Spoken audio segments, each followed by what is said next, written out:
Oi, esse aqui é o Oestcast, o podcast da revista Oeste, que você conhece muito bem. E hoje a gente está especialmente bem acompanhado. Nosso entrevistado é o Leandro Speth. Quem é Leandro Speth? É o Schmock. É o cartunista da revista Oeste, que foi para nós descoberto pelo Christian Costa. Muito obrigado, Dagomir. E uma excelente descoberta para todos nós. É verdade.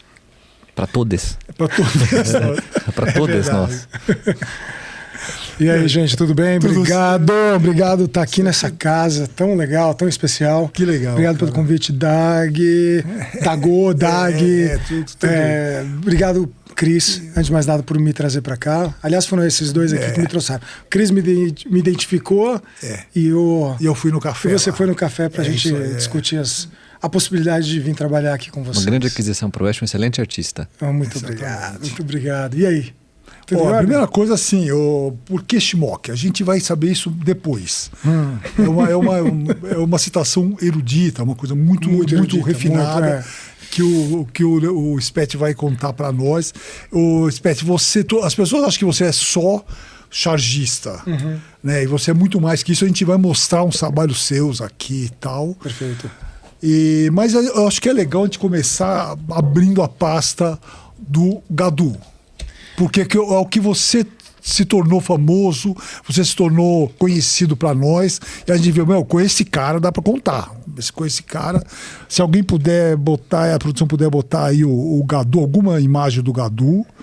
A gente já vai começar com o Gadu, tem algumas imagens que eu separei, e é legal, né? A gente até começar a falar. Realmente, eu comecei a trabalhar como chargista ou cartunista desde moleque. Aqui está uma das imagens do Gadu, né? Quando o Elon Musk ele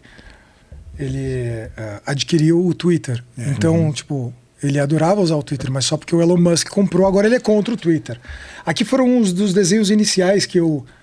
né, esses são desenhos bem iniciais de quando eu estava criando o personagem. É legal você explicar o que é o Gadu, para quem não conhece. Mantém aqui nessa... Ou coloca, tem uma outra, inclusive ele segurando um celular, uma coisa assim, pode colocar, tal, à vontade, mas, assim, eu vim parar aqui na Oeste porque o Cris seguia o Gadu.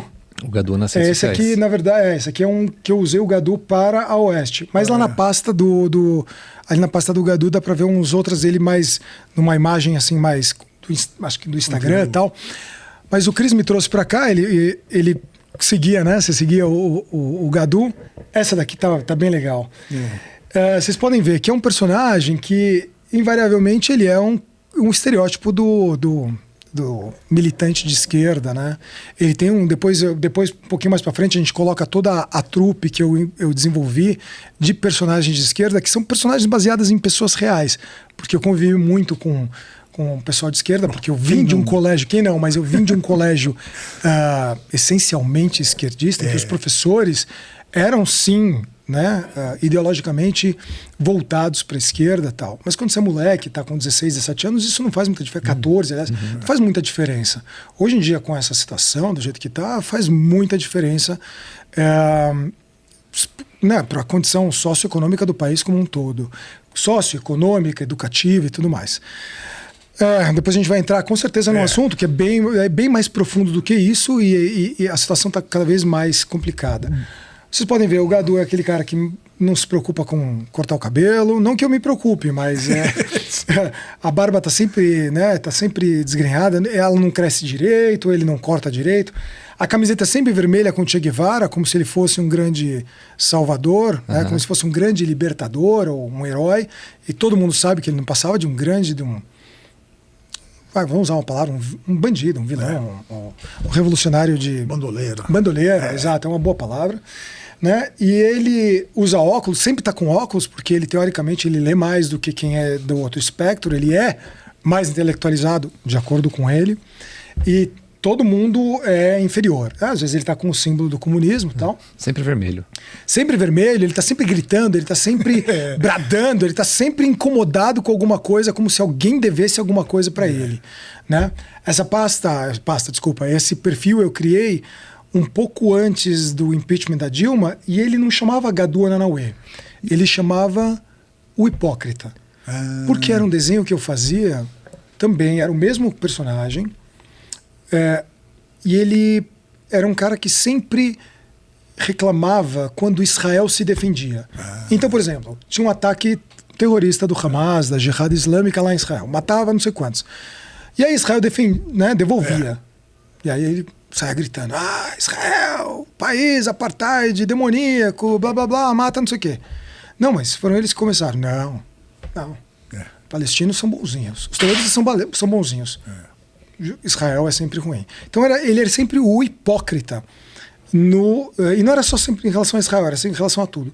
E um dia, um amigo meu, chamado Ian Pinheiro, ele falou: por que você não troca o nome dele e coloca ele mais num espectro maior, assim, num nicho maior, como um cara de esquerda do Brasil? E aí você, pulveriza a imagem dele, pulveriza o cartoon e vê o que acontece. Bota no Facebook. Estamos falando de 7 anos atrás, eu acho que o Insta não estava tão forte assim ainda. Foi Face mesmo. Foi Face, né? Sim. E fez assim, rastilho de pólvora. E o que significa Gadu e o sobrenome é Nanauê, que é meio... O que é Gadu? É um anagrama ou é um apelido? Boa, Gadu não tem nada a ver com Maria Gadu, nada a ver com Maria Gadu. E isso não tem nenhum julgamento de valor da carreira da cantora, nada a ver, pelo amor de Deus. O nome dele é Gabriel Eduardo. Gabriel Eduardo, então ele vira Gadu. Tá. Mas Gadu tem essa sonoridade mais... como fala, mais tropical, mais brasilianista, mais pé no chão, orvalho, sabe? Mais raiz brasileira dos quilombos e do sei lá da onde. Sabe? E o Ananauê não é muito diferente. Não é Anauê. É Ananauê, que é uma coisa meio indígena, meio Guarani Kaiowá. Ananauê era dos integralistas. Mas aí você tem o Ananauê, o Ananauê é uma coisa mais assim. Eu sou uma coisa meio indígena, eu sou uma coisa meio... de novo, pé no chão, e eu defendo o mico-leão dourado, e eu vou nas passeatas que tem 12 pessoas e eu fecho a Paulista em nome da taturana vermelha, entendeu? Esse aqui foi um quadrinho interessante que eu lancei, que assim foi na época, acho que do aumento dos centavos, lembra? Lembra dos 30 centavos que deu acho que 2013 deu não sei que ano que foi isso, mas deu um bafafá gigantesco, né? Quem puder depois ler, quiser. Mas uma coisa que eu acho legal nele é que você deixa claro assim que esse pessoal de esquerda, eles são puro marketing, é uma camiseta. Você fala: o que você tem na cabeça? Não, mas a camiseta é o Che Guevara. Então eu represento, como você falou, o óculos não é o que ele leu, mas é o símbolo de que ele lê. Sim, é a máscara que...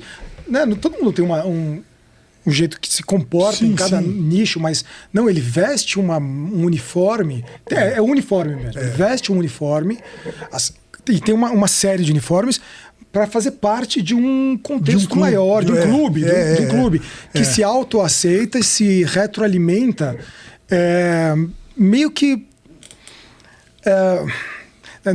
não é para ter medo de ser cancelado, né? Mas, a gente já tem que falar o que porque realmente a gente tem um ponto de vista que é antagônico a eles. Mas, sim, esse uniforme, essa máscara se veste para dizer: olha, como nós somos superiores. Isso vai entrar depois, de repente, numa discussão muito maior e muito mais ampla, que é de como a esquerda sequestrou a narrativa do bem. Essa indumentária é uma sinalização de virtude. É uma sinalização de virtude. Eu uso óculos porque eu leio e você não. Tipo, eu não tô nem aí pro materialismo, por isso eu não me cuido direito. E você é um burguês. E hoje a camiseta do Che Guevara está sendo substituída pelo boné do MST. Pelo boné do MST, você não vê é gente diferente. Que não sabe, nunca plantou uma, né? Tá na Vila Madalena, eu vejo muitas pessoas assim tá lá, sabe, comendo seu prato de 80 reais com o boné do MST. E com o boné do MST. Ou então com uma camiseta de Cuba também. E referente à estética dele, você disse que você estudou nesse colégio de esquerda. O Gadu, ele é alguém que você viu? Como é que você chegou a essa aparência dele? O cabelo, tudo? A pergunta é ótima, Cris. O Gadu não é alguém que eu vi. O Gadu são alguéms que eu vi. São vários. No colégio, na época, nem todo mundo tinha barba. Um moleque de 14, 15, 16 anos não tem uma barba. Mas com o passar do tempo, tiveram os caras pintadas. Você vai na rua, você vê quem saiu pra rua, você consegue identificar. E aí, sabe uma coisa engraçada? Eu nem trouxe aqui porque, para preservar a identidade de muita gente, eu comecei a fotografar pessoas na rua que pareciam com o Gadu. Eu tenho uma pasta de fotos de centenas de pessoas que são iguais ao Gadu. A coisa mais engraçada, porque você olha e fala, olha esse cara, é o Gadu, olha esse cara. Você vai numa manifestação, olha esse cara, a camiseta do Che, o bottom do não sei o quê, aí tem não sei o quê livre, aí Lula livre, aí vai montando as coisas, faz todo sentido. Eu vou pedir para a produção, se puder, na pasta do Gadu, e vai caber perfeito aqui, tem uma foto com o grupo de muitos personagens que eu criei para continuar as histórias do Gadu como se fosse um universo. E é muito complicado fazer, leva muito tempo, leva muito esforço. Tem que trabalhar com outras 1000 coisas, porque só de chargista, só de cartunista não dá. Aqui, né? Essa daqui é uma das minhas preferidas. É incrível. E ela representa realmente. Você começar a olhar, você vai começar a rir, você vai entender, você vai reconhecer muita gente. Sim, a gente começa pelo próprio Gadu, né? Tá sempre suave, tá sempre com o Che Guevara. Essa é a companheira dele, a Maria do Sovaco. Ela tá sempre aqui. E aí muita gente começou a entrar e a ganhar nome. Então, tem a mina que falta cabelo e maconheira, tem o pessoal do Black Lives Matter, tem o pessoal, tem um semi-Gadu que faz faculdade de ciências sociais, que tem um cabelo muito maior do que o do Gadu, né? Ele é super intelectual, tem trans. É isso que eu ia perguntar, essa moça aí. A gostosinha do Projac. Ah, certo. Tem sempre uma menininha gostosinha do Projac que ela tem que pagar de legal. Pô, como não? Olha aqui, a gente tem toma banho é fascismo, cabelo rosa, sovaco rosa, o ruivinho que se identifica, que é meio... Ainda não se identificou em que gênero que ele tá. Aí você tem a velha guarda, né? Você tem você tem uma velha guarda, né? Que usa o boné, que é escritor, que vive em casas gigantescas e mansões e viaja para Cuba para sentir, né? Sim. Tem líder sindicalista, tem professor de escola, tem a velha guarda dos professores de faculdade, tem a psicóloga, sabe aquela psicóloga bem encardida, né? Eu até tinha feito a Marilena Chauí uma vez, mas eu tirei aqui, mas é mais ou menos como se fosse. Tem o branco elitista que ele não aceita que ele é branco e ele... Uau, eu não me identifico assim, mas eu sou cantor, artista. Ele vive da arte dele na praia. Ele vive da arte dele na praia, exato. E todo mundo que não entende né? E aqui a gente tem ela é meio que companheira dele, né? Você pode ver, ela é tatuada com a identidade de gênero melífluo aqui, né? Né? E você tem também do Black Lives Matter para acompanhar com ela, né? Um grande militante. Você tem o cara do MST, ele tá com uma mortadela, um sanduíche de mortadela na mão. E você tem o artista, né? Ele chama Chimbalaye de Ogum, uma coisa assim, tipo... Cara, de novo, eu não quero... apesar de a gente passar julgamento dessas... Porque é normal, eu não quero jogar eles para mais, ou melhor ou pior, ou maus ou bons. É o que é. É um retrato da realidade. É um retrato de uma realidade, é um retrato de uma realidade. E é para colocar humor. Eu não tô aqui para destruir a carreira de ninguém. É um direito humano, né? É um direito humano. Você dá risada de uma situação que você não tá concordando, Exato, não tá gostando. Exatamente. Mas eu queria saber como você escapou de virar um Gadu. Então, eu fui um, escapei. Eu fugi. Você fugiu. Nunca voltou. Porque com a idade que eu tenho, eu foi outra época e tal. Mas agora, parece que é quase obrigatório ser, né? Então, né, diz que até certa idade, se você nunca foi comunista, você não teve coração e depois de certa idade você não tem alma, cérebro. Não tem cérebro, né? Sei lá. Mas não é bem por aí, né? Porque assim, eu nunca fui cooptado pela esquerda, ninguém nunca veio também atrás de mim, vem pra cá pro diretório. Mas eu nunca fui cooptado por aquela frase que eu falei antes, que é o sequestro da virtude, é o sequestro da narrativa. Resumindo, ou pelo menos explicando, por muitas décadas eles vêm colocando uma narrativa de que eles são bons e nós somos maus. Se você gosta de dinheiro, você é ruim. Se você gosta de trabalho, liberdade individual, liberdade para trabalhar, para desenvolver, para criar, você é ruim. Se você não faz parte do coletivo, se você não faz parte do que o Estado determina, ou de que um grupo determina, seja de trabalho, sindicato, então você é ruim, você tem que fazer parte destes grupos. Eu nunca entendi, não é que eu nunca entendi, eu nunca concordei, nunca me encaixei com esse tipo de retórica. Porque, assim, resumindo, eu vou até falar pro pessoal direto, olha, ser de direita, aí todo mundo fala, não tem mais essa coisa de direita, esquerda, tá mais ou menos... Não, tem. Mas assim, ser de direita não é ruim. Você é de direita? Eu sou de direita. Tranquilamente eu falo. Porque criou-se, de novo, numa narrativa, principalmente em países como o Brasil, América Latina, de que ser de direita é malvado, é ruim, é milico, é reacionário, é conservador. E conservador é uma coisa ruim, porque você tá preso a amarras. Eu vou falar diretamente para quem tá assistindo, numa boa. Assim, olha, ser de direita não é ruim. Ser de esquerda também não é. É o que você faz que vai determinar se você é bom ou se você é ruim. Sim, claro. Ser de direita não é ser milico, e também não tem nada de errado ser militar. Mas ser de direita não é ser fascista. Ser de direita não é ser capitalista selvagem. Ser de direita não é desdenhar os outros. É outra história. Não vou ficar aqui escrevendo, né, dissertando sobre o que é ser de direita. Eu só estou querendo que as pessoas saibam, e todas as outras, todo mundo que vê a gente com maus olhos, que eles saibam que não é assim. Então, tá bem errado. Mas desculpa. Imagina. E é por isso que eu nunca me encaixei, e é por isso que eu nunca virei um Gadô. Porque eu nunca fui. E outra coisa, o meu background familiar também... É o que eu ia te perguntar, até que ponto... Porque assim, alguns jovens não resistem à pressão do coletivo. Exato. Então acaba-se ali dissolvendo-se a própria personalidade em prol do coletivo. Exato. A que você atribui essa sua personalidade mais forte? Você falou do seu background, mas até que são seus pais, não sei por que você foi criado, avós, família. O que é? Que te deixou imune a isso? Então, é isso que é legal. Eu tenho uma família muito bem estruturada. E ter uma família bem estruturada não é um mito. Nossa, não dá para ter, ou faz mal, ou porque a religião não sei o que lá. Eu vou, assim, em poucas palavras eu digo, eu venho de uma família muito bem estruturada, muito legal, não tem nada a ver com dinheiro. Dinheiro é bom, faz bem, mas eu venho de uma família judaica que tem laços muito fortes na comunidade judaica e que vieram para o Brasil, por parte de pai, vieram na década de 50, depois de terem sofrido pelo Holocausto durante a Segunda Guerra Mundial.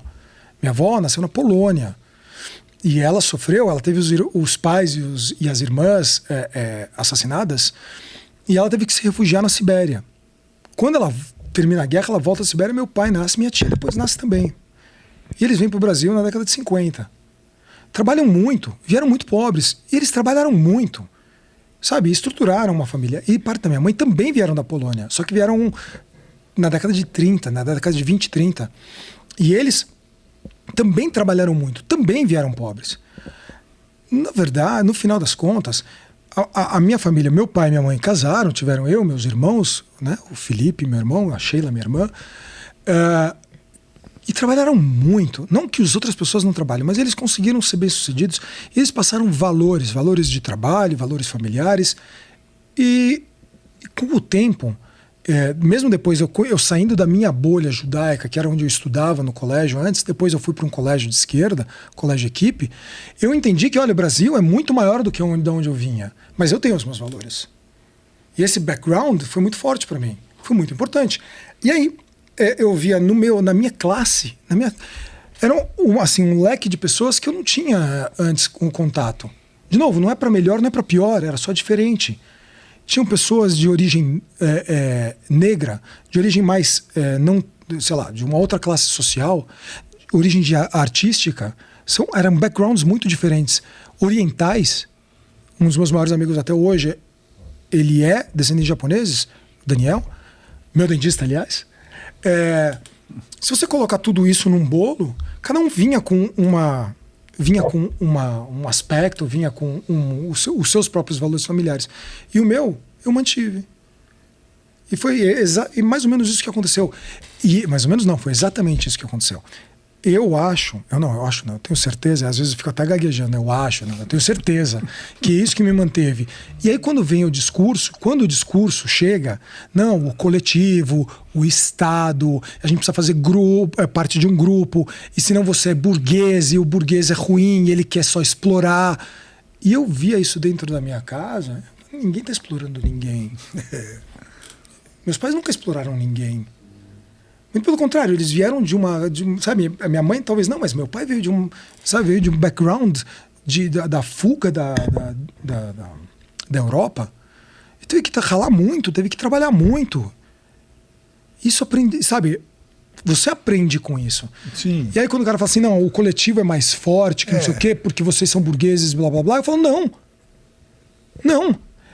E o mais importante que eu estava falando até antes, que assim, que ser de direita não é ruim, porque eu acredito o seguinte, que o menor coletivo de todos é você mesmo, coletivo. Ou é o individual. Então, isso que eu ia falar, porque me parece que existe muito essa briga entre o coletivo e o individual. Exato. Né? O que a esquerda faz é colocar tudo em... Né, a classe das lésbicas, a classe não tem o indivíduo. Exato. Não tem, né? Agora, o que eu fico na dúvida, eu não fico na dúvida, na verdade eu tenho minha opinião. Né? Quando você fala assim, de ser de direita é bom, né? ou não é o que dizem.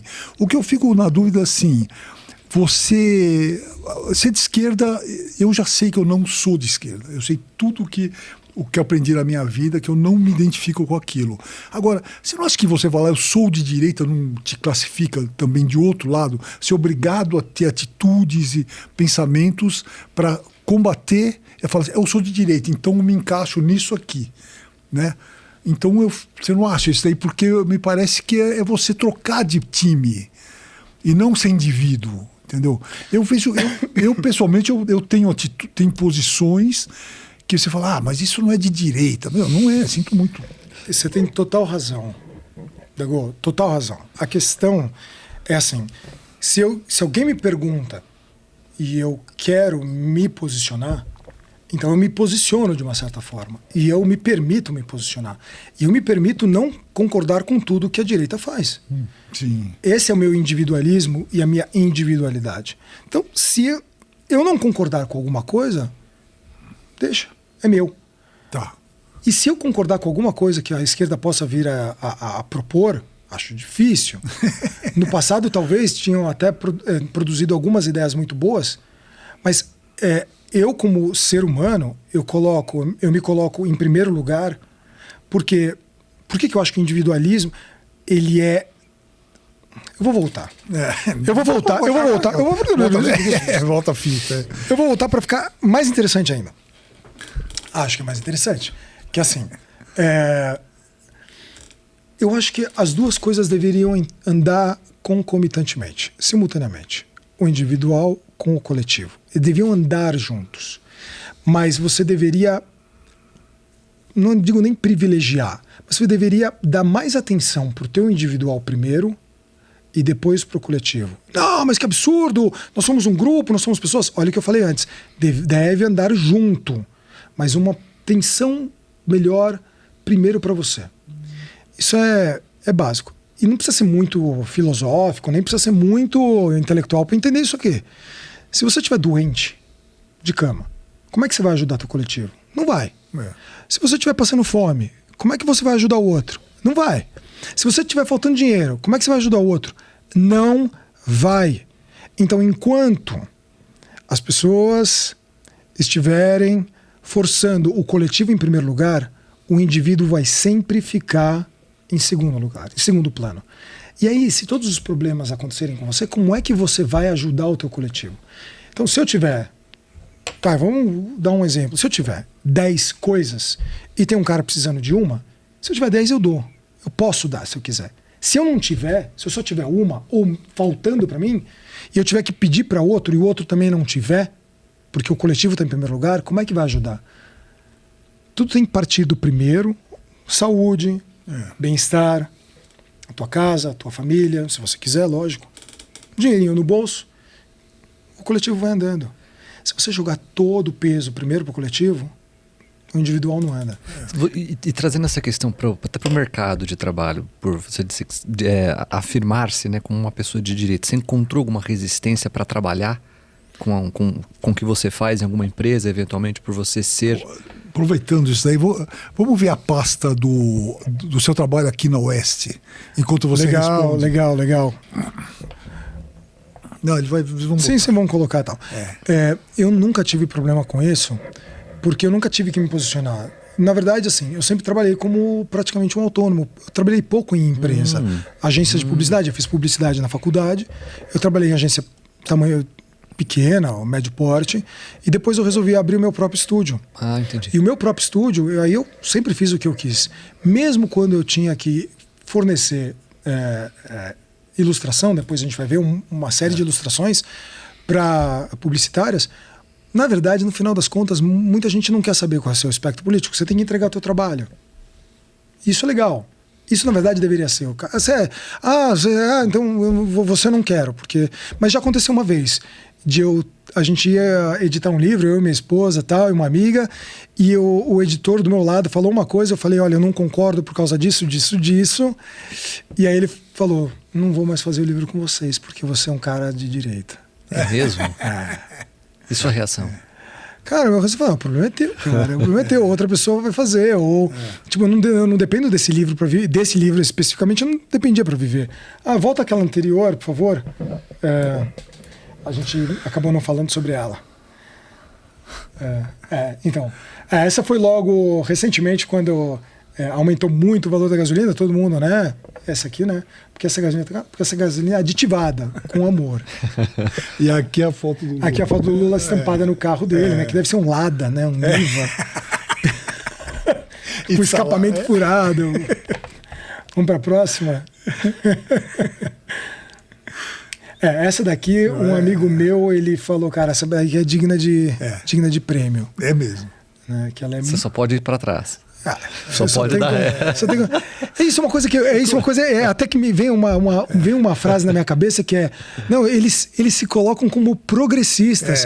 Cara, cadê o progresso em você só olhar para trás os livros de história que só deram errado, falando, não, agora vai dar certo. E agora o que eu admiro nessa charge especificamente assim, é que eu sempre falo aqui o excesso de palavras, um artigo de 12.000 palavras para falar.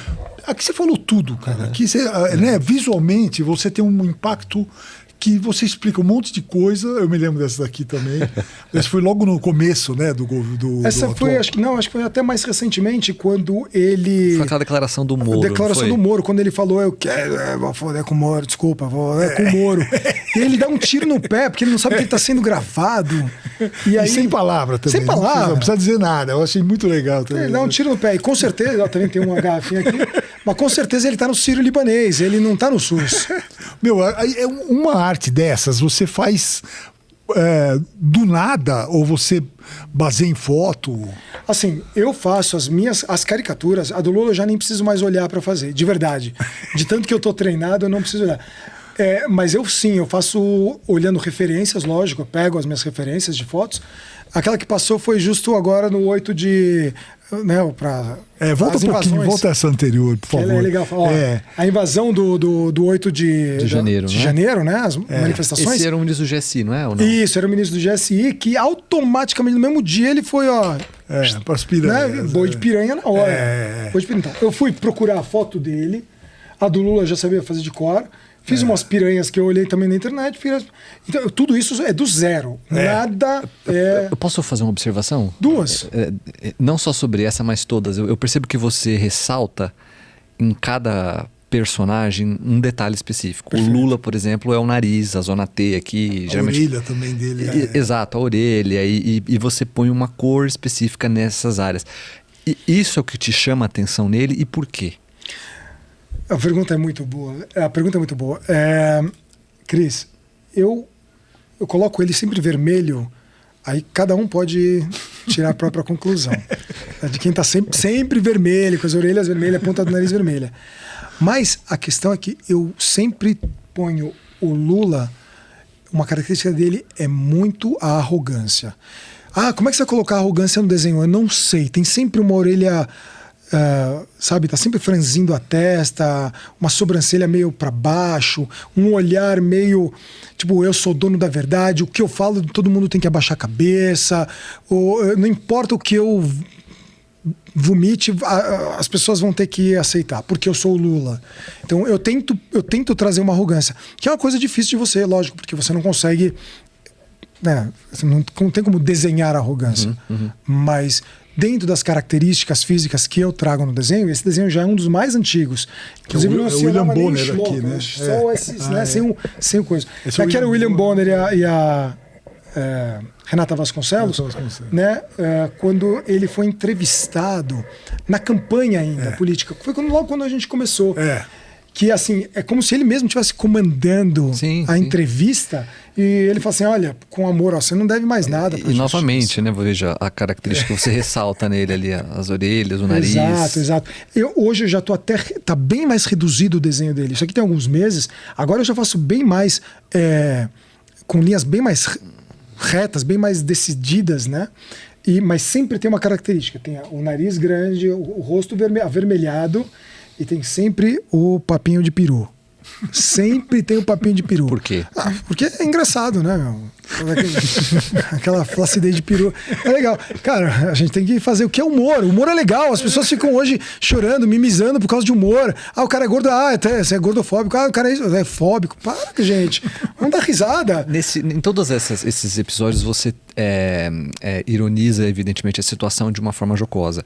Você pensa muito para fazer uma cena específica com medo de, eventualmente, algo ser passível de censura ou de você temer um processo? Você demora muito tempo para pensar em todos esses elementos? Muito. Ou você segue? Essa pergunta você vai esperar um pouquinho, você vai pensar, porque agora a gente vai ter um espacinho para o nosso comercial. Pessoal, hoje tem uma informação importante para você que está assistindo a programação da Revista Oeste. Nós vamos falar de um produto com excelentes resultados, o Ora Pronobis da Vita e Gold, que foi desenvolvido exatamente para você que sofre de artrite, artrose, reumatismo, fibromialgia e dor no corpo por conta de inflamação ou desgaste das articulações. É aquela famosa dor nas juntas, não é isso, Renata? É isso mesmo, e vai muito além, porque as pessoas deixam de fazer atividade do dia a dia por conta de dor.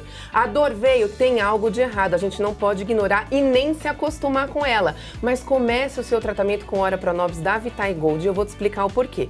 Primeiro que Ora Pronobis é uma planta estudada há muito tempo com muitos benefícios para você. Segundo que é um anti-inflamatório natural maravilhoso. E o da Vita e Gold, Ora Pronobis da Vita e Gold está concentrado, ou seja, ele vai direto no foco da sua inflamação e da sua dor para te trazer um resultado mais rápido. Ou seja, se você está aí com esses sintomas de dor no corpo, dor nas juntas, com dificuldade para fazer as tarefas básicas do dia a dia, pegue o telefone e ligue 0800 291 2200. É isso mesmo, mas ele vai muito além da dor. Imagina que o Ora Pronobis tem mais vitamina C que a laranja, tem mais cálcio que o leite e para você que faz ainda tratamento para anemia, tem mais ferro do que uma beterraba, gente. É saúde em cápsula para você. Aproveitem! Corre lá, 0800 291 2200. E ó, Renata tem promoção, viu? Tem uma promoção e a promoção tá boa demais. Ligou agora, falou que tá assistindo a Oeste, você vai ter 70% de desconto, não é mentira, 70% de desconto no seu frasco de Ora Pronobis e vai ganhar um presentão. Você vai levar aqui o colágeno tipo 2, que vai ajudar nas dores da sua articulação também. Ou seja, são 2 produtos da Vita e Gold com garantia para você ter um resultado maravilhoso na sua dor. Acabou a dor para você, chega de sentir dor, ficar chateado, parar as tarefas do dia a dia. Liga agora e adquira o seu Ora Pronobis. 0800 291 2200. Continuamos aqui com o Leandro Spetz, o Schmock, falando sobre a dificuldade de criar numa situação cada vez mais opressiva. Porque sempre que as suas imagens elas são retrato do momento também. Do momento. Então, são casos polêmicos e a gente sabe que hoje em dia qualquer trabalho pode ser passível de um processo ou eventualmente de uma censura. Você demora muito tempo para pensar em uma cena específica para retratar aquele momento? Por exemplo, olha, eu não posso usar isso porque isso aqui eu posso levar um processo, eu posso ser alvo de censura. Demora muito tempo ou você tem um reflexo mais rápido para construir esse cenário? Em geral, demora muito tempo. Demora bastante. A gente conversa bastante, a gente tem até grupos para discutir qual é o tema da semana. E entregar um trabalho, eu não gosto de entregar um trabalho pela metade. Eu acho que se eu estou fazendo uma charge, e eu conversei bastante com o Dagô, não muito tempo atrás, que o mais legal de uma charge é justamente quando você não tem palavras, ou tem muito pouco para dizer. E aí você pinça aquele momento e você faz o punch final, numa imagem só. Em vez de construir tudo com tiras, não sei o que, é só aquele momento. Demora bastante. E demora por vários fatores. Um, porque tem que ficar muito legal. Muito legal. E outro, porque não é questão de ter medo de uma censura. A censura, ela pode existir. Não deveria. Não deveria. A gente está agora, justo hoje, né, discutindo esse PL, e que na minha opinião é uma afronta, é ofensivo a todo mundo. Não a todo mundo, não de direita, esquerda, todo mundo, todo o Brasil inteiro vai sofrer com esse PL se ele passar. Tá errado você sequer pensar que você deve censurar alguém. Se você censura, você automaticamente está pré-julgando se aquele trabalho está certo ou errado. Porque vai entrar algoritmo, porque vai entrar um monte de coisa, e como se aquele censor ele realmente soubesse da verdade, como se a verdade fosse só dele. Então, mas ele é neonazista, eu sei que eu estou ampliando a pergunta na resposta, mas é o seguinte, se você falar, mas aquele cara é neonazista e ele é defensor, ele faz apologia ao racismo, ao antissemitismo, não sei o quê. Cara, eu sou contra ele, mas se eu não deixar ele falar, ele também pode exigir que eu não possa falar. Porque às vezes eu vou colocar alguma coisa que ofende alguém, ou que nem ofenda, mas que seja histórico, por exemplo. Eu posso falar sobre conflito Israel e Palestina, só falar coisa boa. O algoritmo pode pegar aquilo ali e apagar. Ou um cara que vai ler aquilo e falar, não, isso aqui tá errado. Eu vou apagar. Mas como assim você vai apagar? Tem que ter todo um trabalho por trás, e se for de processo, se for calunioso, ou se for ofensivo, que seja feito todo o processo, que as pessoas depois mandem tirar. Mas tirar antecipadamente, eu sou completamente contra. Agora, no caso das charges que eu estou fazendo para o Oeste, a gente sim tem um filtro interno. Concorda, Dagô? A gente tem um filtro interno. Sim. Não dá, eu não coloco nudismo, você vai ver, nunca vai ver nudismo, você nunca vai ver violência gratuita, ou violência de qualquer forma. Você nunca vai ver nada que atente contra o pudor. Porque eu acho que... ou escatologia.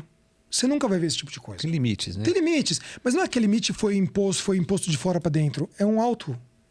Tem a ver com os seus valores que você falou. Tem a ver com meus valores, é isso de fundo. mesmo. E no final das contas, a pessoa que vai olhar vai falar assim, não, mas sério? Que baixo isso. Eu não preciso... Tipo, o cara vai falar assim, como você é baixo? Não precisa, né, recorrer a esse tipo de como posso falar? Você não pode... Esse tipo de recurso para poder ganhar seus seguidores ou pelo menos fazer o seu trabalho. Não é legal. Mas existe a questão do humor que leva a gente para aquela famoso caso... Como é que chamava? Charlie Hebdo. Exatamente. Não pode fazer caricatura de Maomé. O cara faz e é fuzilado na redação. Ali é o caso mais extremo. Mais extremo. Mas essa é uma conquista da civilização ocidental, pelo menos, de você falar o que você quiser e depois você assume com as consequências. Mas as consequências nunca podem ser o assassinato do cara. Exatamente. Nem prisão. Nem prisão, pode lógico. ser, sei lá, tira do ar.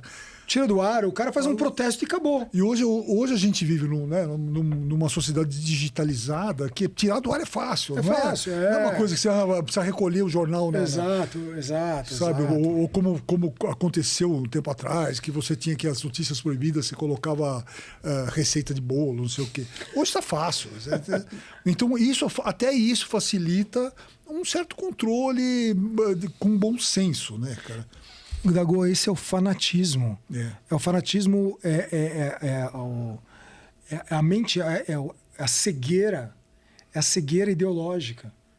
No caso do Charlie Hebdo, antes do Charlie Hebdo também teve teve um cartunista dinamarquês que também fez a caricatura e ele foi perseguido. Lembra do Salman Rushdie, que fez, né, os versos satânicos também. Por quê? Porque ele escreveu. Mas eles todos estão em países ocidentais. Nunca deveriam ter que passar pelo que passaram. Aliás, eu falo, até deveria ser permitido, inclusive nos países muçulmanos, que isso acontecesse, que ele desenhasse. Mas aí a lei é deles, eu não vou me meter, isso é minha opinião, mas eu não vou me meter, eles deveriam. Só que se eles não querem, é deles, então deixa. Mas, pô, o cara tá na França. E aqui no Brasil, a gente tem essa garantia de liberdade na Constituição, que é pisada todo dia, porque está na Constituição. Né? O direito à expressão, o direito à liberdade. De informar e de ser informado, né? Sim. Você, desde quando você começou a fazer os quadrinhos, não só para o Oeste, mas no próprio Facebook, depois no Instagram, do Gadu, que retrata a realidade da maneira como você enxerga, e levando em conta esse pano de fundo de censura, você crê que há uma escalada cada vez maior de censura? Ou você acha que sempre teve isso? Nunca teve isso. Agora tem. Nunca teve isso. Lembra, eu criei o Gadu na época da Dilma. A Dilma não passou esse tipo de PL. Por pior que ela fosse. Pior, né? Agora ela fica lá na China, lá falando as bobagens dela. Mas durante a Dilma eu não tive nenhum problema. Você pode ter hater. Hoje de manhã eu tive um hater, aí me chama de verme, mas tudo bem, fazer o quê? Aí eu até fui chamar ele e falei assim, se você vem pra cima de mim, xingando, gritando, não sei o quê, você não passa do fascista que você me acusou. Sim. Mas, e aí ele até engajamos numa conversa longa, tal, foi até interessante. Isso foi público ou foi no PV? Foi no PV. E foi 1 hora de conversa. Nossa. Assim, eu até dei trela para um cara né, que tava... Eu até entendo o ponto dele, mas absolutamente doutrinado. Ele falou, não, Cuba é lindo, China é maravilhoso, Venezuela não tem cara comendo cachorro, babá. É tudo o problema do embargo americano. Imagina, o problema do mundo é nos Estados Unidos. Não, embargo, é sempre embargo. Quer dizer, ele vem com um monte de frases feitas, falando assim, e o Brasil vai ser comunista e o mundo vai ser comunista. Falei, cara... Vai fundo. Cara, você tentar a mesma coisa recorrentemente é uma idiotice. Não dá certo, você vai lá e tenta de novo. E você agora, como... não deu certo durante 100 anos, na União Soviética não deu certo, com caras muito melhores do que você, mas agora vai dar certo. Lógico, com o Lula, vai dar tudo certo porque você quer que dê certo. Né? E você acha que esse ambiente de censura tem um fim? Porque, como você disse, você crê que nunca teve como agora, mas... Nunca teve. É uma escalada. Eu não sei se vai parar no ponto que a gente está. Por exemplo, cara, vamos ser muito honestos. Até agora, mais de, 40 minutos de podcast, a gente não falou no nome do Bolsonaro. A gente não precisou recorrer ao nome dele. E eu vou só falar dele porque, assim, durante a época em que ele foi presidente, os 4 anos, não teve um jornalista censurado. Não teve uma edição de jornal... Por parte do governo, você diz. Por parte do governo. Por parte do governo, não teve ninguém censurado, nenhuma reedição fechada, né, de jornal. Não teve ninguém perseguido, ninguém enjaulado, ninguém encarcerado, ninguém nada por suas posições políticas. A galera saía na rua fazendo piquete, fazendo manifestação. Tinha cara fazendo boneco com a cabeça dele, jogando futebol com a cabeça decepada. Não teve nada. Não teve um A do governo para censurar esse tipo de coisa. Por quê? Porque pior que fosse, ele falou, tá bom. Ele falou, eu sou da liberdade, falem e façam o que vocês quiserem. Eu não vou regular a mídia. Ele falou, não vai ter censura, não somos fascistas. Não vai ter, e não teve. Para mim, como desenhista, não foi um grande momento, um auge de cartoons. Porque, apesar de ter um monte de coisas a serem feitas, eu defendia eu acreditava, eu acredito no modelo de governo que estava vigente. Então eu não ia falar mal dele. Então eu falei, vou continuar trabalhando com as minhas outras coisas, que depois a gente pode ver os outros trabalhos que eu faço. Mas quando veio o perigo, e é um perigo real, de que o Lula entraria no poder, voltaria ao poder, o Dagon me chamou e falou, começa a trabalhar e faz, né, vamos tirar sarro dessa esquerda. Nunca o Brasil foi tão da piada pronta quanto agora. É pronta a piada. Todo dia tem material.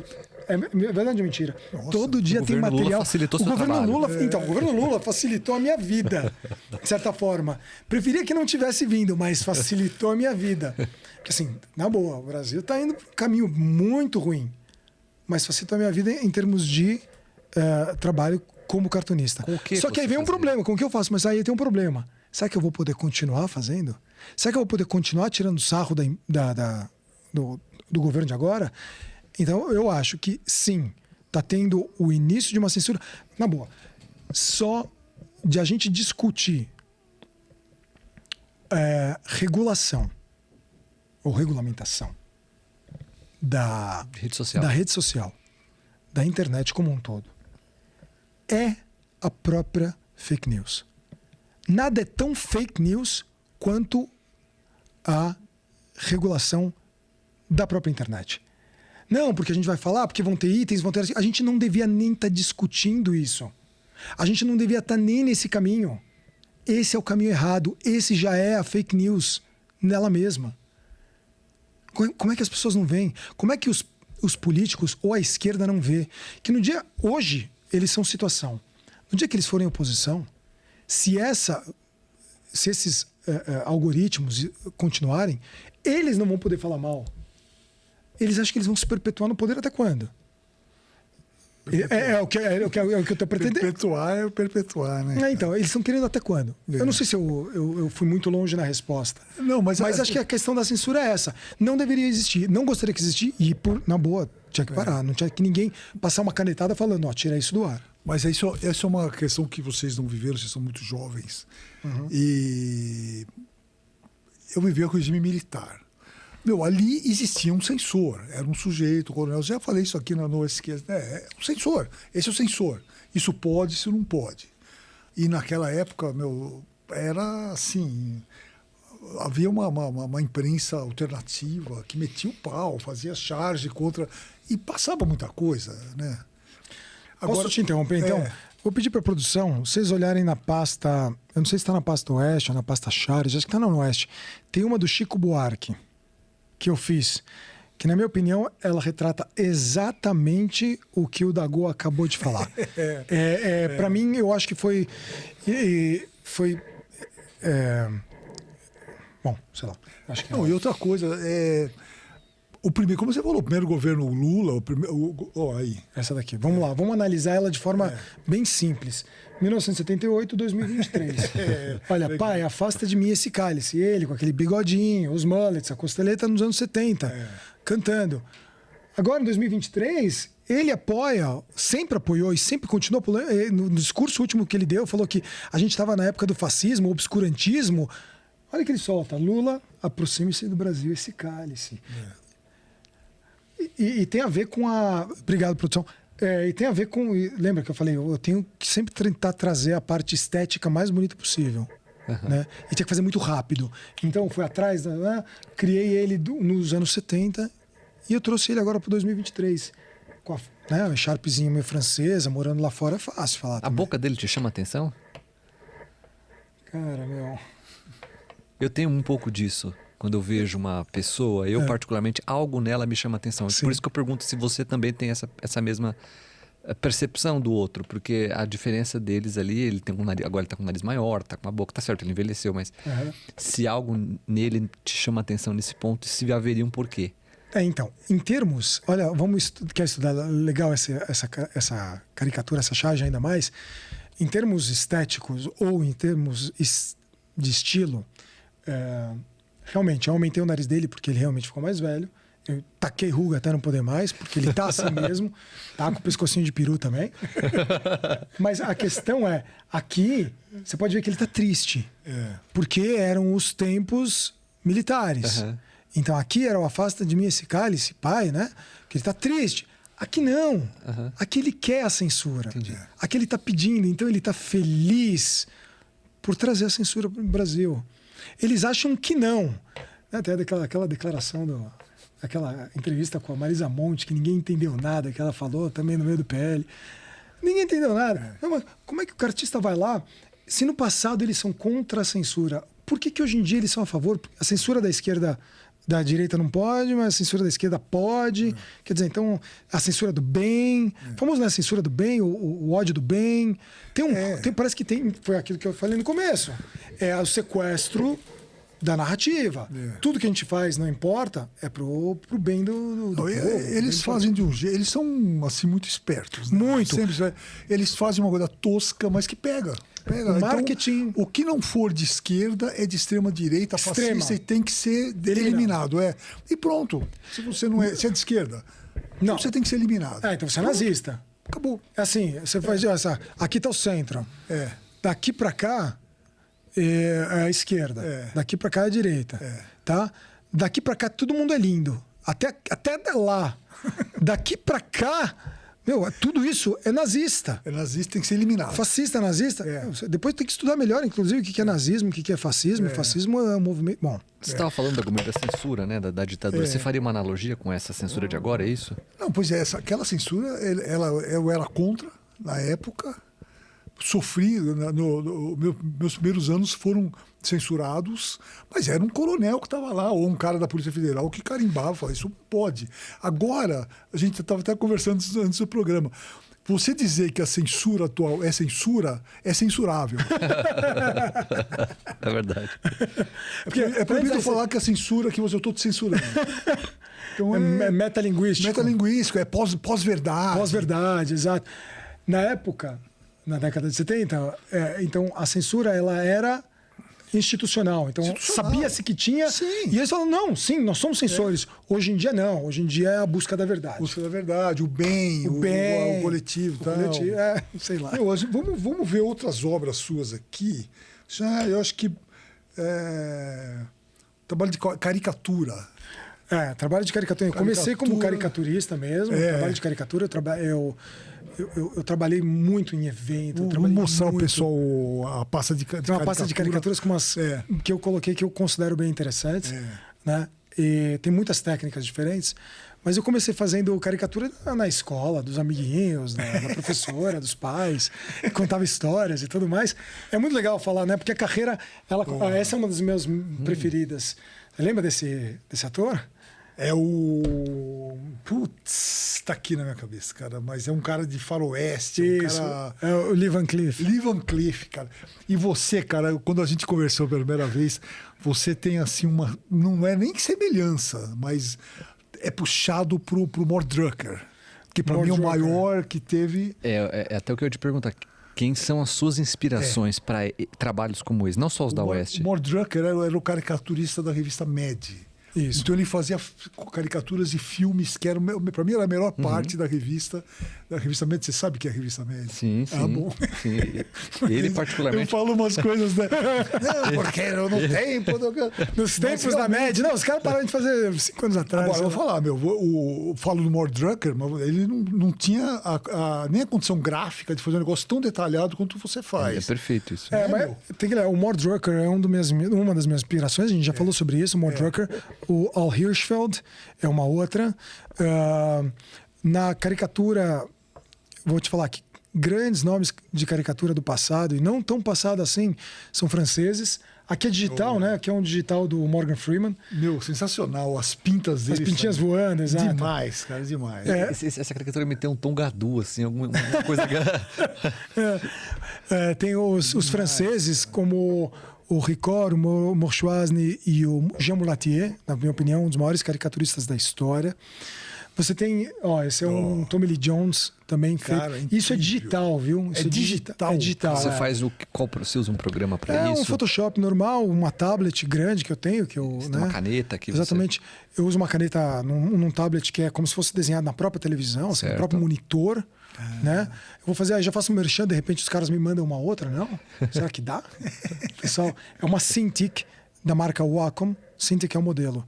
E tem 22 polegadas e tal, e você, como se você desenhasse no papel. Sim. Só que é o digital direto. E a cor também você faz ali? Tudo. Nada. Dá para fazer manual? Dá, lógico. Aliás, mas no caso, para você ser caricaturista, você precisa destacar as coisas mais marcantes, né? Então. E como é que você pega isso aí? Por exemplo, aqui esse sorriso dele, que é do Trump, né? Emblemático, né? Emblemático, exatamente. O Trump tem 1000 facetas. Uma delas, assim, também é o pescoço que não cabe na camisa, que transborda. Sim. Ele tem traços bem delicados. É verdade, bem delicados, um nariz bem, não sei o que e tal. Mas ele tem essa cara, que é o deboche. Uma cara de deboche, uma cor meio alaranjada. Né? O cabelo que dá 3 voltas para parar onde ele quer. Então, no caso do Tommy Lee Jones, são os milhões, sabe? São muitas rugas. No Brasil, o Brasil tem alguns dos maiores caricaturistas do mundo. Do mundo, de verdade. Cite alguns, vencedores. por favor. Vou citar, que são espetaculares. Como fala? No ramo deles, no ofício deles. Um deles é o Eduardo Batistão, que sempre trabalhou para o Estado, décadas no Estado, cara espetacular, um desenhista espetacular. Cara, não tem nada a ver com o aspecto político agora, tá? É sempre da parte do trabalho mesmo. Sim. Que eu discordo frontalmente do posicionamento dele. Outro excelente caricaturista que está no topo do mundo brasileiro é o Dálcio Machado. Nossa, Dálcio Machado Gustavo Duarte, sensacional. O Páfaro é sensacional. Na década de 70, 80, tinha, acho que no Estado também, acho que no Estado, sim, o Loredano, Cássio Loredano, que fazia tudo em linhas. É verdade. Morava na Alemanha. É um monstro. A dupla de gêmeos, Chico e Paulo Caruso. Sim, o Paulo, que infelizmente nos deixou, era amigo pessoal meu. Gostava muito do trabalho dele. Então, esses são grandes, né? Como fala? Influências e grandes... não só influência, né? São grandes pessoas que você se influencia no seu trabalho, mas também é onde você se inspira para chegar. Né? E essa divisão é legal, porque o Paulo Chico era de esquerda. Sim, e todos eles. Nem por isso deixou de influenciar, de identificar a arte deles, né? Como a arte deles é admirável. É isso que a gente deveria tentar atingir, sem ser demagogo nem nada. O trabalho do cara é bom. Eu já fui em show de cara que eu não gostei, mas eu vi que o cara é excelente músico. Mas eu não gostei do show. Pronto, tudo bem, mas eu vejo que o cara trabalha muito bem. Tem um trabalho por trás. E o cara de esquerda não pode olhar para sua maravilhosa caricatura e falar, mas ele é um fascista.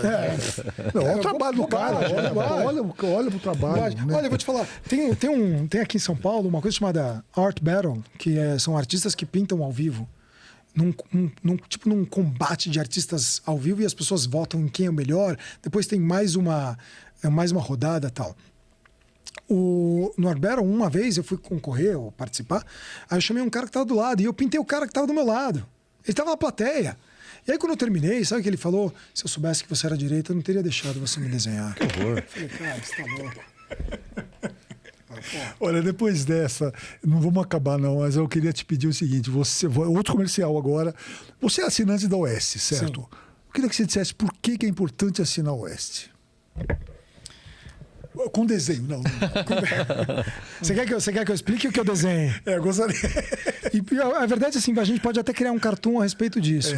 Até um cartoon. Olha, não é muito difícil, não. Mas seria, se você tentar traduzir tipo um jargão ou no clichê, assim, de verdade é como se fosse um farol no meio da escuridão. Sim, assim, usando clichêzão mesmo, tal. É meio que um farol. Ou a aldeia do Asterix. Ou a aldeia do Asterix. Pronto. Esses são os maiores. Aliás, falando em ilustradores, ninguém é, na minha opinião, os maiores, não caricaturistas. Tinha caricatura, mas nenhum. Como ilustradores, né, quadrinistas, os maiores do mundo foi a dupla Goscinny e Uderzo, que fizeram Asterix. Se você lê Asterix, você aprende história, se diverte, aprende a desenhar, é tudo de bom e dá risada.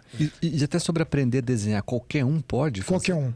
Qualquer um pode fazer Qualquer um. Você pode aprender. Se você já não desenha, qualquer um pode aprender. Aliás, eu vou fazer até um merchan, cara. Logo mais eu vou soltar e-book de caricatura, e-book de caricatura, e-book de charge, de como a pessoa entender como funciona a charge, de onde ela pinçar o elemento para fazer o punch. E depois cursos em vídeo mesmo, já estão produzindo. Que maravilha. É muito legal. Por quê? Porque a Oeste me trouxe para vir trabalhar com vocês. aqui dentro, que é Quando você muito lançar, interessante. você vai voltar aqui também. Então, mas vamos voltar. Por que, que é importante ter o Oeste? Porque o Oeste, que nem ele falou, a aldeia gaulesa, né? A aldeia gaulesa naquele universo de Roma conquistado, ditatorial, né? Impositivo, e que ocupou tudo. Né? E realmente ocupou, né? Vertical e horizontal. Verticalizou tudo. Você está desde da política até os professores, né? Jornalistas e educadores. Quer dizer, então você está...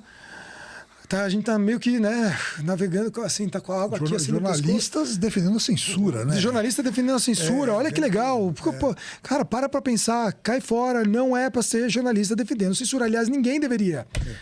Então nós somos os gauleses tentando defender uma das verdades que existe no mundo, uma das verdades, que existem várias, mas uma verdade. É uma verdade bem livre, sobre liberdade, sobre poder viver nossa própria vida, sem ter imposição de Estado, sem ter imposição dos outros, sem que sejamos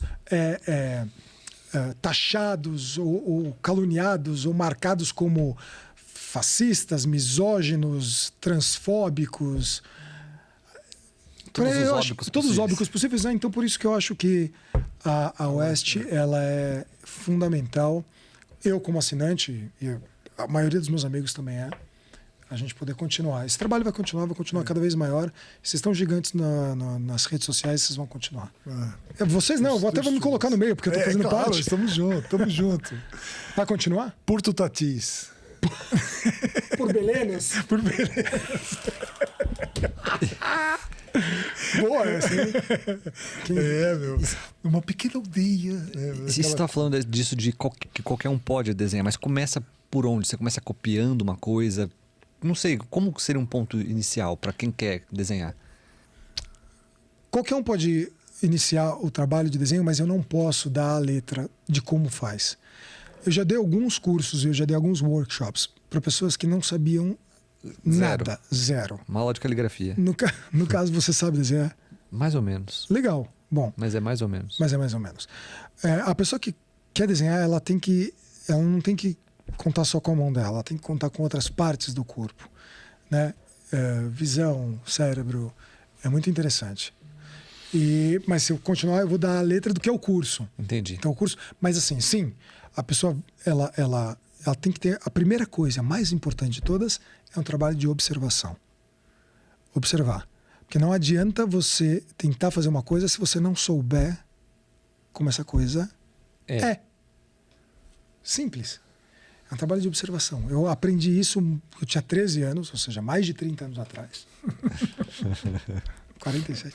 Aliás, deixa eu mandar um beijo para minha família, né? Para meus pais, meus irmãos, principalmente para minha esposa Ana, meus gêmeos de 1 ano e 9 meses, Siena e Davi.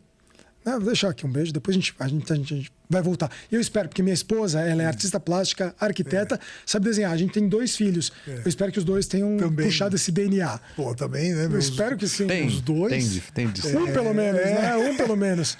O moleque já tá chutando bola, coisa bem melhor do que eu, né? Porque eu não sei nada de futebol. Mas então eu acho que sim, eu tenho certeza que qualquer pessoa pode. Só que tem pessoas que estão mais propensas ou querem mais aprender a desenhar e tem um lado do cérebro que é mais desenvolvido que pode facilitar. Muito bom. Como tocar um instrumento e qualquer coisa. Tá? A gente podia ver, a gente está falando muito de política e tal, jornalismo, mas é legal mostrar seus grafites também, né? Que você faz com sua mulher, né? Sim, eu falo isso com ela. Dá uma olhadinha aqui nos grafites também, que são um trabalho incrível, né, cara? Obrigado. Porque é grande, né? Tem os grandes, tem os gigantes, tem e tem as dificuldades. Às vezes você está pendurado num andame, tá numa... Quanto tempo leva para fazer um grafite? Depende do tamanho, mas em média de 2 a 3 dias. Se for muito grande, pode chegar 1 semana e tal. Esse aqui, por exemplo, assim. Eu gosto muito desse tema, que é o tema do escafandro, né? Escafandro fazendo coisas. Eu fiz uma vez uma matéria com o Cobra, sabe? Aí você tá falando do cara, O cara, e realmente eu fui lá no prédio com ele, é impressionante. Você fica pendurado, desenhando num prédio, e você faz isso também?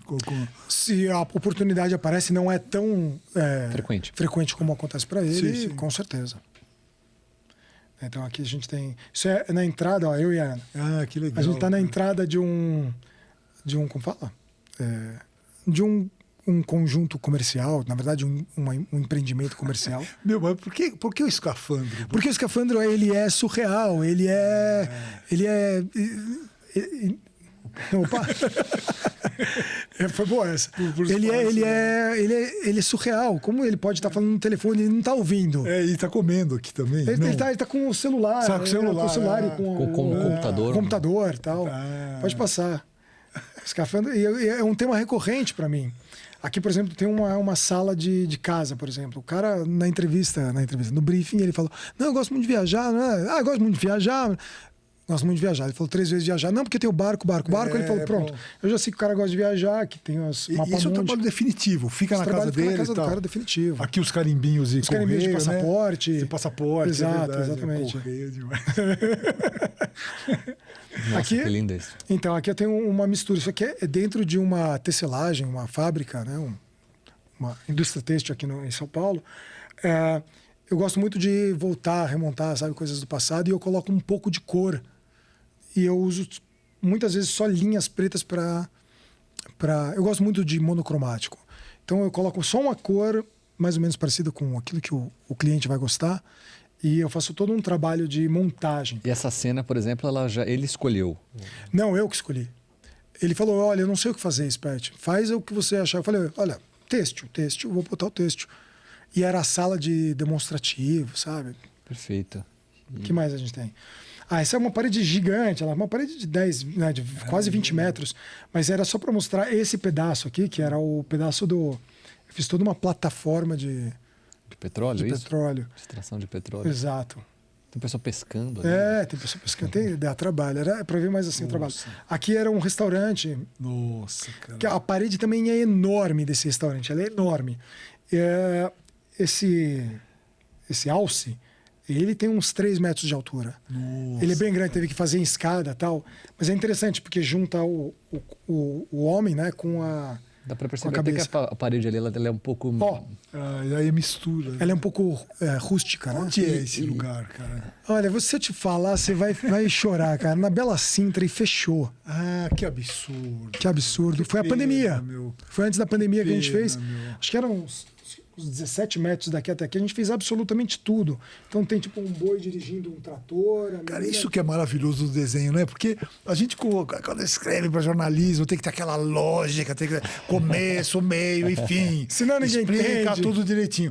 E a arte você vai embora. Libera, cara. Old Farmers, sabe, Meat Market, tem tipo um porquinho aqui. Que demais. Tem o cara que é o açougueiro, a menina com o chapéu, ou a própria... Né, o celeiro. O celeiro, Isso aqui ficou durante muito tempo no restaurante. Você fotografou, né, cara? Pelo menos, né? Dá pra arrancar, sei lá, a parede ainda? Não, eu ainda te falo mais. Esse, por exemplo, esse foi feito numa noite. Caramba. Numa noite, porque a gente fez um trabalho bem interessante de pesquisa. E aí, como eu e a Ana, a gente trabalha junto, a gente vai colocando... divisão de trabalhos. Vai fazendo isso, vai fazendo aquilo. E a gente usa projetor, todo o trabalho é pensado, sabe, antecipadamente. É bem interessante. Bom, Spert, é o seguinte, você quando lançar seu livro e seu curso, você volta aqui, certo? Isso é uma obrigação que você vai ter. É uma ordem que o Degomar tá dando. Uma ordem, eu não tô brincando não, cara. Tá bom? Você vai voltar porque eu quero, que vai ser muito legal você mostrar o seu livro e seu e-book.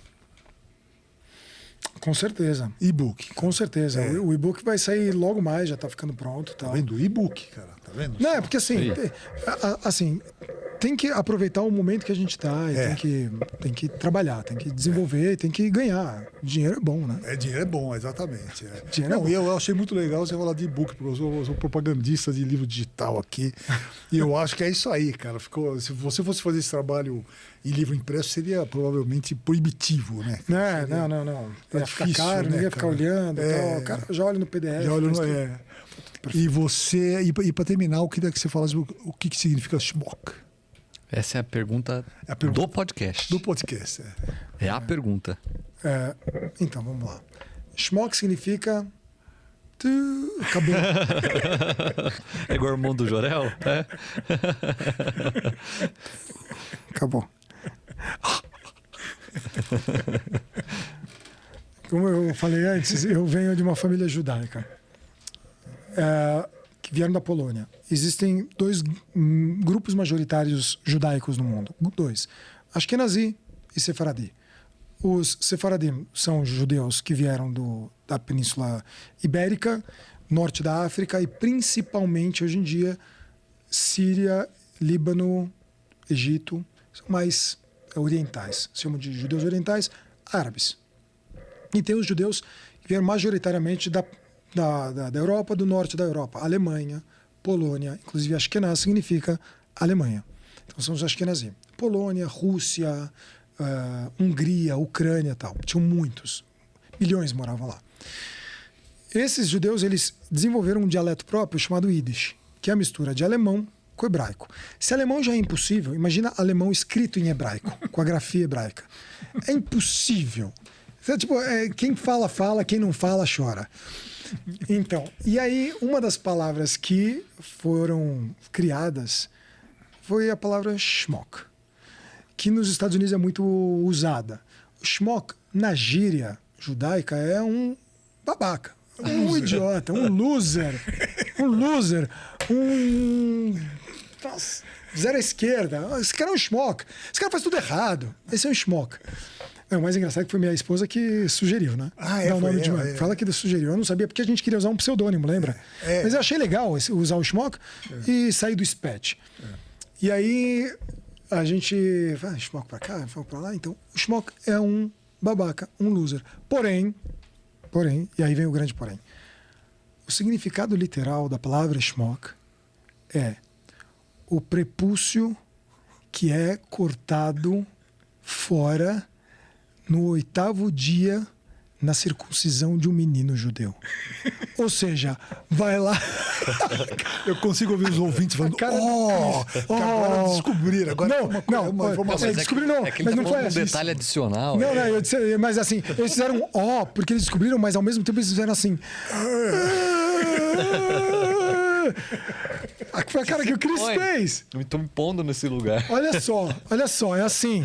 O Moel, que é uma entidade, um cara que estuda para fazer circuncisão, ele vai lá, ele pega a pele, ele coloca numa lâmina, aí ele pega numa superfície, coloca aquela pele, ele puxa, aí ele vai lá, olha cara, ele corta com uma lâmina aquele pedacinho e aí ele joga fora.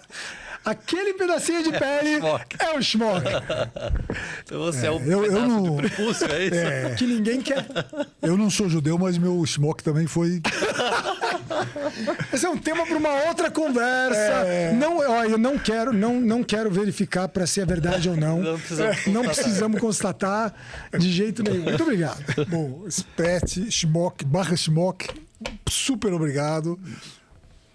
Toca aqui. Olha, eu acho que ainda faltaram 1000 coisas a gente conversar. Verdade, faltava essa. Isso sim, essa é a arte. Esse é o schmock, verdade. Cara, sensacional. Obrigado, produção, cara. Valeu. Muito verdade, legal, a gente cara, tinha que colocar legal, essa daqui. Cara. Meu, sensacional com essa camiseta sagrada ainda. Não, mas olha ainda como eu coloquei teu nome. Manto, né, é como se fosse uma coisa meio irlandês, tipo Dag Omir. É o seu Nossa, manto. é verdade. Dag Omir. Meu, você vai passar isso pra mim. É o seu manto da Gourmet. Você tá com o seu manto ali. Você é um manto sagrado. Não, mas você não sabe qual é a dificuldade de achar uma foto boa tua, cara. Tantas fotos de internet assim, tua cara de sério e tal. Eu queria ser tão... Muito obrigado, cara. Nossa. Se eu soubesse, se eu soubesse que você também ia fazer, fica pra próxima. Mas fica pra próxima. Comigo. Fica pra próxima. Foi uma discriminação. Cara, eu queria tanto ter tocado no assunto, mas, vai ficar pra próxima. Fica pra próxima. Quando você trouxer falar sobre o seu e-book, a gente trata desse assunto. É isso aí. O Christian voltará aqui. Sem dúvida. Muito obrigado pela sua presença. Obrigado também, você, da Gourmet. mais uma prazer. vez. E muito nóis. obrigado pela sua presença.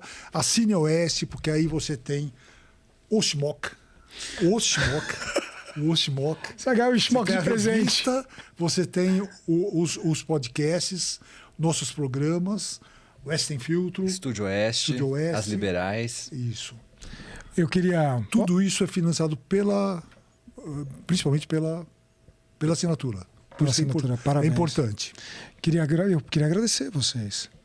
É muito legal estar aqui. É muito legal poder expor não só meu ponto né, os meus pontos de vista, como entender da onde vem algumas perguntas que são tão interessantes. Galera que está assistindo, obrigado.